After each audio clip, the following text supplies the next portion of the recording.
Hi, this is Francis from Easel. Today I'm going to do a quick video about adding Ballnose bits to your toolbox.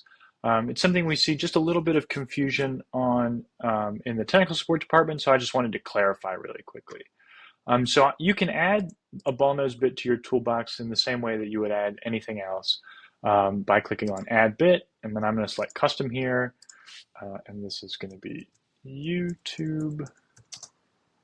Excuse me. YouTube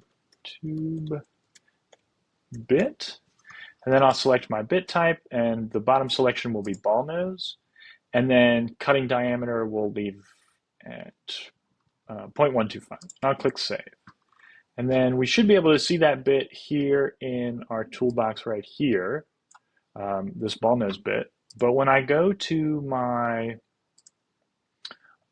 bit selection, you'll see that Ballnose bits don't show up. And that's because Ballnose bits are only available for 3D carving, detail paths, tool paths. That's the only part of Easel that's set up to generate tool paths for Ballnose bits. We can visualize that here really quickly. If we go to this 3D carve, right here at the top, we can see when I click on finishing bit, there is a bunch of different ones, and we can see YouTube bit there, but it's only Ballnose bits that it allows.